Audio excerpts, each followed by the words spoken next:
उसके लिए directions x और जेड अपने को यूज में लेना है, ठीक है।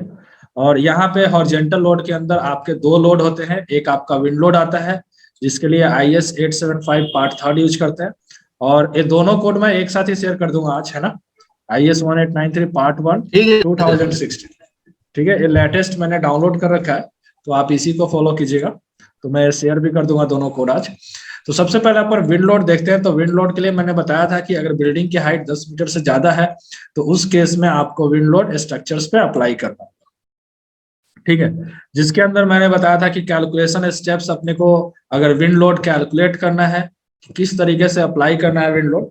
एक चीज और आपको ध्यान रखना है कि स्टैट के अंदर विंड लोड अप्लाई करने के लिए अपने पास इंडियन स्टैंडर्ड कोड अवेलेबल नहीं है, ठीक है। अगर स्टैट में अगर आप विंड लोड अप्लाइड कर रहे हैं तो अपने पास IS कोड अवेलेबल नहीं है, तो उस केस में सबसे जरूरी काम हो जाता है कि आप मैनुअली जरूर लोड कैलकुलेट करें, ठीक है।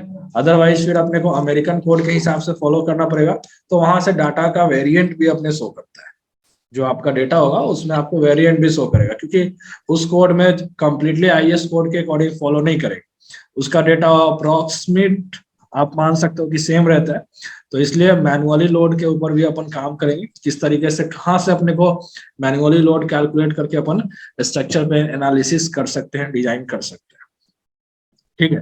तो इसके अंदर सबसे फर्स्ट स्टेप में अपन कैलकुलेट कर रहे थे डिजाइन विंड स्पीड, जिसके लिए अपन उसको डिनोट करते हैं VZ से, और VZ का फॉर्मूला होता है VB K1 K2 K3, ठीक है। VB जो होता है वो आपका बेसिक विंड स्पीड होता है, ठीक है। बेसिक विंड स्पीड यानी कि हर सिटी का आपका विंड स्पीड आपके IS कोड 875 पार्ट 3 के अंदर ऑलरेडी दे रखा है।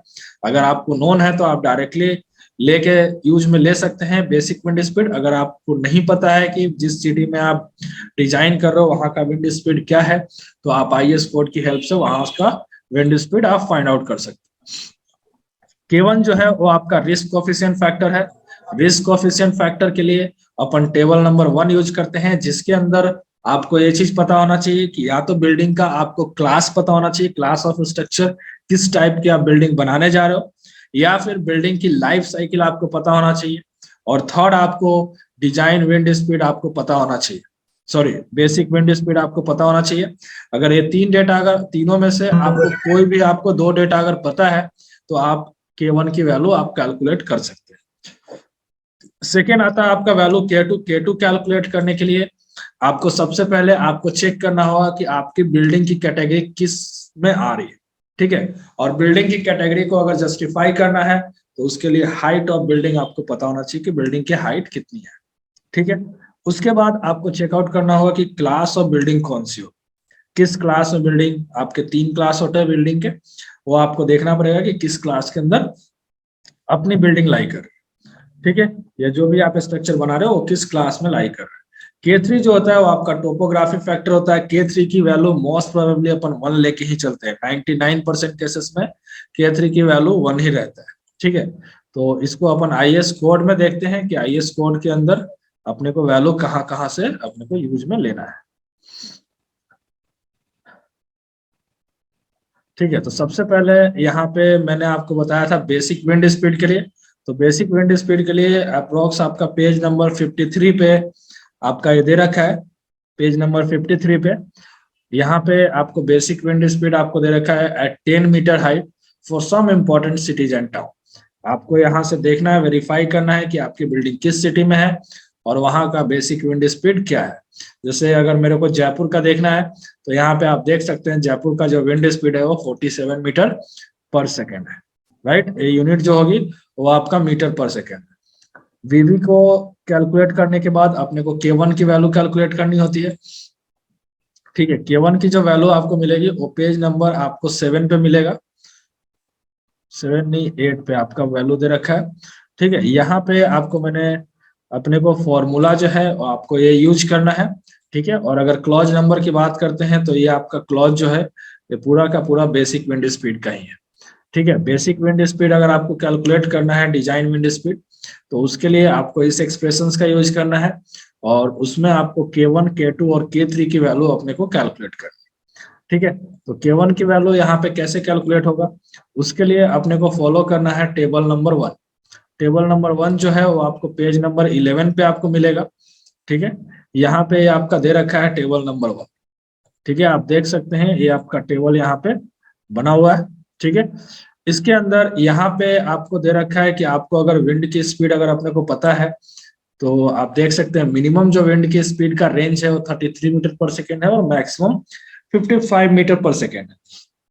उसके बाद आपको क्लास ऑफ स्ट्रक्चर या फिर बिल्डिंग की जो लाइफ साइकिल है, दोनों में से आपको एक डेटा तो पता होना चाहिए।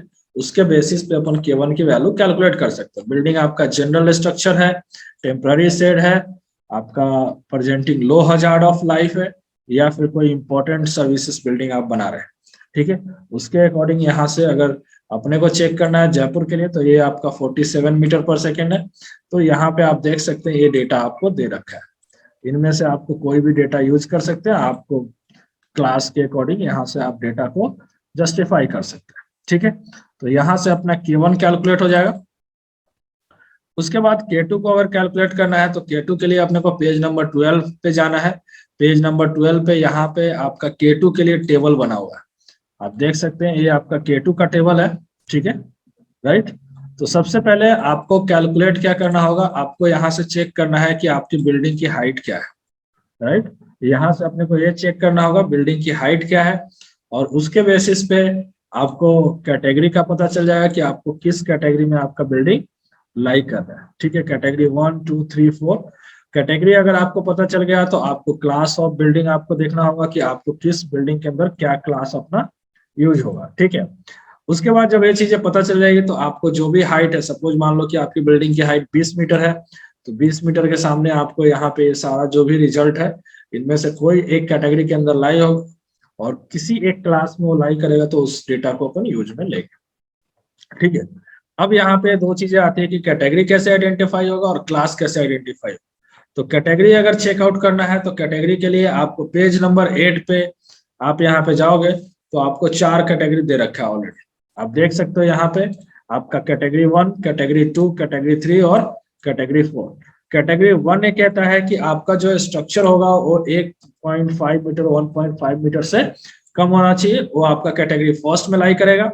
1.5 मीटर से 10 मीटर के बीच में है तो कैटेगरी 2 में, और वो आपका 10 मीटर से 25 मीटर तक की हाइट होगी तो आपका कैटेगरी थर्ड में, और अगर 25 मीटर से ज्यादा अगर बिल्डिंग की हाइट है तो आपका कैटेगरी 4 में लाई करेगा। ठीक है, उसके बाद अगर अपने को क्लास चेकआउट करना है तो क्लास के लिए आपको जस्ट टेबल नंबर 1 से ऊपर आपको यहाँ पे बिल्डिंग के क्लास का डेटा आपको दे रखा है। आप देख सकते हो ये जो डेटा है वो क्लास ऑफ बिल्डिंग के लिए है। यहाँ पे 3 क्लास दे रखा है, क्लास ए, क्लास बी और क्लास सी। इसके अंदर क्लास के अंदर अपने को क्या करना था कि अगर आपका क्लास जो है वो टोटली डिपेंड करता है आपके प्लान डायमेंशंस पे, कि आपका जो प्लॉट का साइज है वो कितने बाई कितने का है, यानी कि इसकी लेंथ आपकी कितनी है और आपका विड्थ कितना है। राइट, ये जो है आपका विड्थ कितना है। सपोज दैट कि यहाँ पे लेंथ जो है वो मेरा 25 मीटर है, राइट, 25 मीटर, और विड्थ जो है वो आपका 35 मीटर है। ठीक है, तो यहाँ पे क्लास आइडेंटिफाई कैसे होगा, ये जो आपका डायमेंशंस होता है इसको अपन बोलते हैं हॉरिजॉन्टल डायमेंशंस। एक इस क्या डायमेंशंस होता है, ये आपका हॉरिजॉन्टल डायमेंशंस होता है, और ये जो आपको डायमेंशन जो दिख रहा है, ये वाली जो डायमेंशंस है ये आपका क्या होता है, वर्टिकल डायमेंशंस होता है। तो आपको ये चीज ध्यान रखना है कि हॉरिजॉन्टल और वर्टिकल डायमेंशंस दोनों में से जो भी आपका ग्रेटर डायमेंशंस होगा उसी के अकॉर्डिंग अपने को काम करना है, उसी के बेसिस पे आपका क्लास क्या होगा, डिफाइन होगा। तो आप देख सकते हो कि हॉरिजॉन्टल डायमेंशंस 25 मीटर है और वर्टिकल डायमेंशंस 35 मीटर है। तो उसके बेसिस पे अगर अपन चेकआउट करेंगे तो ये आपका जो डायमेंशन है वो 35 मीटर आपका शो कर रहा है, तो ये अपना ज्यादा डायमेंशन है। तो यहाँ पे यही चीज बोलता है कि अगर आपको क्लास आइडेंटिफाई करना है तो ग्रेटेस्ट हॉरिजॉन्टल और वर्टिकल डायमेंशन इन दोनों में से कोई एक अपने को लेके चलना है, तो जो आपका ज्यादा होगा वही अपन लेके भी चलेंगे। तो यहाँ पे आप देख सकते हो कि अगर बिल्डिंग की हाइट अगर 20 मीटर से कम है, राइट, तो वो आपका क्लास ए में लाई होगा, और अगर बिल्डिंग की हाइट 20 मीटर से 50 मीटर के बीच में है तो आपका क्लास बी में, और 50 मीटर से ऊपर अगर हाइट आपका डायमेंशन ज्यादा है हॉरिजॉन्टल या वर्टिकल दोनों में से, तो आपका क्लास सी में लाई करेगा। ठीक है, तो ये आपका स्टेप फर्स्ट जो है वो आपका कैलकुलेट हो जाएगा इस तरीके से। और टोपोग्राफी का जो फैक्टर है वो अपने को अपन 1 लेके चलते हैं, और उसके लिए अपने पास एक क्लॉज दे रखा है जिसको अपन काम में ले सकते हैं। ये आपका जो क्लॉज है 5.3.1, इस क्लॉज के बेसिस पे आप K3 की वैल्यू आप डिफाइन कर सकते हो। वो आपका डिपेंड करता है कि आपके स्लोप कितना है, राइट। स्लोप आपका क्या दे रखा है उसके बेसिस पे।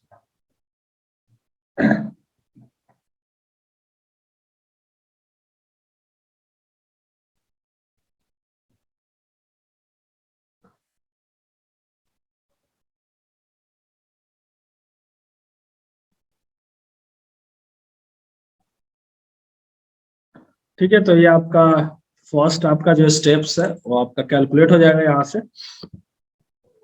नेक्स्ट अपन चलते हैं सेकेंड स्टेप में। तो सेकेंड स्टेप में अपने को कैलकुलेट करना होता है डिजाइन विंड प्रेशर, उसको अपन डिनोट करते हैं पीजेड से। पीजेड का फॉर्मूला होता है 0.6 मल्टीप्लाई वीजेड का होल स्क्वायर, यानी कि हमने स्टेप फर्स्ट में वीजेड को कैलकुलेट ऑलरेडी कर रखा है, तो पहले आपको इसका स्क्वायर करना है और उसके बाद आप 0.6 से आप मल्टीप्लाई करोगे तो आपको पीजेड की वैल्यू आपको मिल जाएगी। ठीक है, और वो आपको यहाँ पे आपके दे रखा है कोड के अंदर क्लॉज नंबर जो 5.4 है, यहाँ पे एक्सप्रेशन दे रखा है कि डिजाइन विंड प्रेशर जो होगा उसके लिए आपको फॉर्मूला यूज करना है 0.6 वीजेड स्क्वायर। ठीक है, वो आपका दोनों जो चीजें हैं, यानी कि विंड प्रेशर अगर अपने को कैलकुलेट करना है तो आपका दोनों के बीच में आपका रिलेशंस को मेंटेन करना होगा, विंड प्रेशर और विंड वेलोसिटी के अकॉर्डिंग। ठीक है, और ये जो आपका वैल्यू जो कैलकुलेट होगा वो आपका कैलकुलेट होगा न्यूटन पर metre square, right. Wind pressure आपको यहां से मिल जाएगा। ठीक है, नेक्स्ट अपना स्टेप थर्ड है। स्टेप थर्ड के अंदर अपन क्या करते हैं, कैलकुलेट करते हैं इंटरनल प्रेशर कोफिशिएंट, जिसको अपन बोलते हैं सीपीआई, राइट। इसको अपन क्या बोलते हैं, सीपीआई, सीपीआई, राइट। ये आपका सीपीआई होता है। तो इसके लिए ये आपका वैल्यू जो है वो कोड में अवेलेबल नहीं है। आपको अगर डायरेक्टली अगर वैल्यू अगर आपको इसको कैलकुलेट करना है तो उसके लिए आपको सबसे पहले परसेंटेज ऑफ ओपनिंग आपको निकालना पड़ेगा। ओपनिंग इन द सेंस कि आपका जो भी डोर है, राइट, आपका विंडो, वेंटिलेशंस, ये जितने भी आपके पोर्शंस होंगे सब आपको ओपनिंग में कंसिडर करना होगा, तो उनका एरिया निकाल लेंगे। ठीक है, तो परसेंटेज ऑफ ओपनिंग निकालने का फॉर्मूला होता है area of opening divided by area of all four walls multiply 100। यानी कि सबसे पहले जो भी आपका ओपनिंग है उसका एरिया आपने को निकालना है, उसके बाद आपके जो भी आपके बाउंड्री होंगे, यानी कि जो 4 वॉल्स का मतलब जो आपका प्लॉट का जो डायमेंशन होगा उसका एरिया कितना है, उन दोनों के बेसिस पे अपन परसेंटेज ऑफ ओपनिंग कैलकुलेट कर सकते हैं। और परसेंटेज ऑफ ओपनिंग के लिए ये ऑलरेडी एक टेबल अपने पास रहता है, ये अपने को इस टेबल के अकॉर्डिंग काम में लेना है। तो अगर परसेंटेज ऑफ ओपनिंग अगर लेस देन 5% है तो उस केस में अपन यूज करेंगे प्लस माइनस 0.2। अपने को वैल्यू यूज करना है प्लस माइनस 0.2। अगर 5 से 20 के बीच में होगा तो उस केस में अपन यूज करेंगे प्लस माइनस 0.5। ओके, और अगर ग्रेटर देन 20% है तो उस केस में अपन यूज करेंगे प्लस माइनस 0.7, प्लस माइनस 0.7। ये अपने को डेटा ध्यान में रखना है कि सीपीआई की जो वैल्यू होगी वो आपके इसी में लाई करता है। वैसे सबसे ज्यादा जो आपने सीपीआई की जो वैल्यू लाई करता है वो आपका प्लस माइनस 0.5 में यूज होता है, क्योंकि आपका ओपनिंग परसेंट 5 से 20% के बीच में ही कोई भी रेसिडेंशियल बिल्डिंग आप बनाओगे तो उसमें आपका यही आएगा, और कमर्शियल में भी मोस्ट प्रोबेबली आपका 5 से 20% के बीच में ही आपका ओपनिंग आएगा। तो मोस्टली जो वैल्यू है वो सबसे ज्यादा यूज में आता है। ठीक है, नेक्स्ट स्टेप में अपन कैलकुलेट करेंगे external pressure coefficient. External pressure coefficient को अपन डिनोट करते हैं सीपीई, राइट, सीपीई। तो अगर सीपी कैलकुलेट करना है तो सबसे पहले आपने को यह चीज ध्यान रखना है कि उसके लिए आपको बिल्डिंग हाइट रेशियो कैलकुलेट करना होगा। ठीक है, बिल्डिंग हाइट रेशियो का मतलब क्या होता है, H अपॉन W, यानी कि बिल्डिंग का हाइट कितना है और बिल्डिंग का विड्थ कितना है, इन दोनों का रेशियो के ऊपर डिपेंड करता है कि वैल्यू किसके बीच में लाई कर रही है, ग्रेटर देन आ रहा है या फिर आपका लेस देन आ रहा है। ठीक है, या फिर आपका इक्वल टू आ रहा है, वो किसके बीच में आपका हाइट और विड्थ का रेशियो आ रहा है। उसके बाद जब हाइट और विड्थ का रेशियो आप कैलकुलेट कर लोगे तो देन उसके बाद आपको कैलकुलेट होगा बिल्डिंग प्लान रेशियो। ठीक है, बिल्डिंग प्लान रेशियो के ऊपर ही आपका एक्सटर्नल प्रेशर कोफिशिएंट का डेटा डिपेंड करता है। ठीक है, तो उसके लिए अपन कैलकुलेट करते हैं, अगर बिल्डिंग प्लान रेशियो कैलकुलेट करना है तो उसके लिए अपन एल अपॉन डब्ल्यू कैलकुलेट करते हैं, यानी कि बिल्डिंग का लेंथ और बिल्डिंग का विड्थ का रेशियो, और सेम आपका ग्रेटर देन है लेस देन है उसके बेसिस पे आपका एक्सटर्नल प्रेशर कोफिशिएंट की वैल्यू डिपेंड करता है। तो यहाँ पे वही चीजें मैंने बता रखी है कि सबसे पहले हाइट रेशियो कैलकुलेट करना है, उसके बाद बिल्डिंग प्लान रेशियो कैलकुलेट करें। अब अपने पास सीपीआई की वैल्यू आ गई और सीपीई की वैल्यू आ गई, तो अगर मुझे इक्विवेलेंट लोड अगर निकालना है जिसको अपन बोलते हैं सीपी नेट, राइट, तो सेम आपको सीपी नेट निकालने का फॉर्मूला होता है CPI minus CPI, sorry CPE minus CPI, यानी कि external pressure coefficient minus internal pressure coefficient. यहां तक कैलकुलेट होने के बाद फाइनली अपन स्टेप्स में निकालते हैं विंड लोड का, राइट। तो विंड लोड निकालने का फॉर्मूला होता है CP net multiply unit area multiply PZ. CP net already हमने निकाल रखा है, पीजेड ऑलरेडी अपना निकला हुआ है, और यूनिट एरिया यानी कि पर मीटर स्क्वायर के लिए कितना विंड का लोड अप्लाइड होगा वो आपको यहाँ से मिल जाएगा। ठीक है, यानी कि जो भी आपका विंड लोड आएगा वो किसके अकॉर्डिंग आएगा, पर मीटर अपने मीटर स्क्वायर के अकॉर्डिंग। ठीक है, तो मीटर स्क्वायर के हिसाब से आपको ये चीजें कैलकुलेट करनी। ठीक है, अब यहाँ पे सबसे मोस्ट इंपॉर्टेंट पार्ट आता है, दो टर्म आते हैं, एक तो आपका विंड वॉर्ड होता है और एक आपका होता है ली वॉर्ड। ठीक है, विंड वॉर्ड का मतलब क्या होगा कि जो आपका पॉजिटिव फोर्स होगा, राइट, जिसको अपन main face of the wall, जहां पे आप जो फोर्स डायरेक्टली आपके फेस पे अप्लाई होगा, जो मेन फेस होगा वॉल का, यानी कि जो आपका एक्सटर्नल प्रेशर कोफिशिएंट आपका पॉजिटिव आएगा वो आपका विंडवर्ड फेस पे अप्लाइड होगा, और जो आपका निगेटिव आएगा जिसको अपन लीवर्ड बोलते हैं वो आपके निगेटिव कोफिशिएंट वो आपके इस पे अप्लाइड होगा, लीवर्ड के। ठीक है, अब इसको कोड के अंदर अपने को देखना है कि सबसे पहले जो है एक्सटर्नल प्रेशर कोफिशिएंट कोड के अकॉर्डिंग कैसे कैलकुलेट होगा। तो यहाँ पे आप देख सकते हो, अगर विंड लोड का फॉर्मूला अगर आपको चेक करना है तो उसके लिए अपने को क्लॉज नंबर 6.2.1 पे आपको जाना है। यहाँ पे ऑलरेडी आपका फॉर्मूला दे रखा है विंड लोड कैलकुलेट करने का। ठीक है, और एक चीज और यहाँ पे जो आपका क्लॉज नंबर 6 जो है उसके ऊपर भी आपको एक बार ध्यान रखना होगा कि अगर आप बिल्डिंग पर काम कर रहे हैं तो क्या क्या चीजें अपने को कैलकुलेट कर सकते हैं विंड लोड के लिए। ठीक है, सबसे पहले तो आपको क्या क्या कैलकुलेट करना है, ठीक है, वो चीजें अपने को ध्यान में रखनी है। उसके बाद ये आपका जो टेबल नंबर, हाँ बताइए, या 1/2 से 3/2 के बीच में आ रहा है, 3/2 से 6 के बीच में आ रहा है, या फिर आपका अप टू इन्फिनिटी जा रहा है। ठीक है, तो वो आपको सबसे पहले आप कैलकुलेट करोगे तो आपको क्या होगा, h/w का आपको वैल्यू मिल जाएगा कि किसके अंदर लाई कर रहा है, राइट। सपोज मान लीजिए कि फॉर एग्जाम्पल मेरा जो वैल्यू है वो किसमें लाई कर रहा है, 1/2 से लेके 3/2 के बीच में। तो अगर इनके बीच में अगर h/w का वैल्यू लाई करेगा तो अपने को देखना होगा कि इन दोनों में से किस में लाई कर रहा है l/w, यानी कि l/w 1 से लेके 1.5 के बीच में लाई करेगा। तो उस केस में एट 0 डिग्री और 90 डिग्री पे डेटा अपने को ये लेके चलना है। ठीक है, अगर 3/2 से 4 के बीच में या 4 से ज्यादा अगर वैल्यू आ रहा है, ठीक है, तो उस केस में आपको इस डेटा को यूज करना है 0 डिग्री और 90 डिग्री पे। ओके, 0 डिग्री पे आपका क्या हो जाएगा, यानी कि सामने की तरफ से जो फेस आ रहा है तो इस केस में आपका विंडवर्ड अप्लाइड हो जाएगा 0 डिग्री पे, और जो आपका अपोजिट होगा यानी कि परपेंडिकुलर जो फेस होगी, राइट, ए वाली, उस पे आपका क्या होगा 90 डिग्री यानी कि लीवर्ड अप्लाइड कर। सेम अगर इस पे अपन जा रहे हैं, इधर से अगर लोड अप्लाइड कर रहे हैं तो सामने की तरफ से आपका 0 डिग्री का हो जाएगा और अपोजिट की तरफ से आपका 90 डिग्री का हो जाएगा। ओके, क्लियर है। इस तरीके से अपन फोर्स आपके वॉल्स के ऊपर आपका अप्लाइड होगा। ठीक है, तो ये आपका यहाँ पे आप कैलकुलेट करोगे, आपको टेबल नंबर 4 से आपको जितने भी वॉल्स हैं उन सबका आपको वैल्यू मिल जाएगा। यहाँ पे 0.7। अब यहाँ पे क्या होगा, क्योंकि अपने पास आप देख रहे हैं कि अलग अलग वैल्यू अपने को मिल रही है ना, अब इसमें से कौन सा वैल्यू अपने को यूज करना है। तो अगर ए बी वॉल के लिए अगर यूज कर रहे हैं कि अगर इस वॉल के लिए, तो एबी वॉल के लिए आपको सबसे पहले तो ये जो आपका एक्सटर्नल प्रेशर कोफिशिएंट है और इंटरनल प्रेशर कोफिशिएंट, इन दोनों में से आपको पहले सीपी नेट यहाँ से कैलकुलेट करना होगा 0 डिग्री पे और फिर आपका 90 डिग्री पे। उसके बाद जो उसमें से आपको मैक्सिमम जो लोड देगा वो अपने को अप्लाइड करना है। मैक्सिमम के लिए अपन काम करेंगे, मैक्सिमम जहां पे आएगा उसके हिसाब से अपन काम करेंगे। ठीक है, क्लियर है? कोड से रिलेटेड कोई प्रॉब्लम है कहीं पे कुछ डेटा देखने में?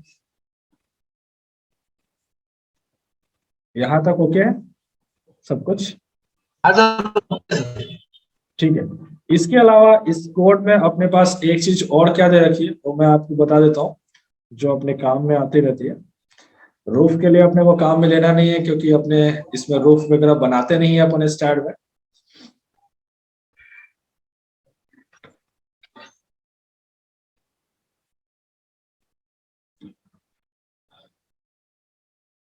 एक और अपना एक ओपनिंग अगर कैलकुलेट करना है तो उसके लिए एक अपने पास और टेबल दे रखा है, उसको अपन यूज करेंगे। कभी कभी पे अपने उस चीज को भी जरूरत पड़ जाती है।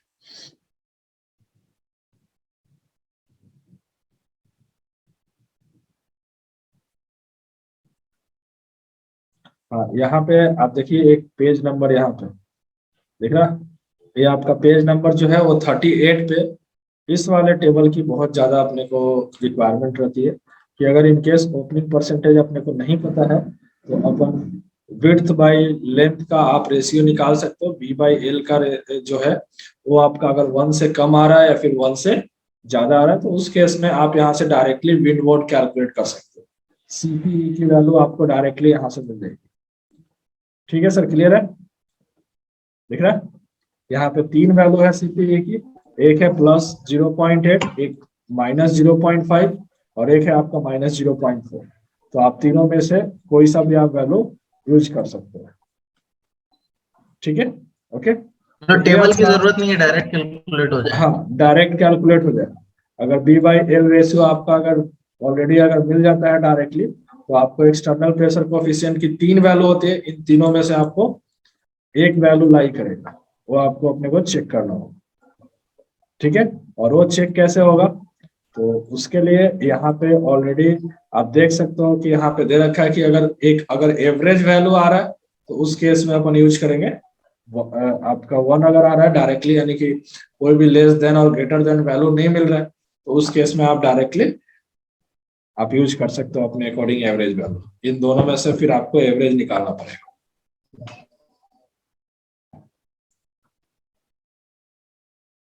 ठीक है, तो ये अपना विंड से रिलेटेड अपना ओके। जो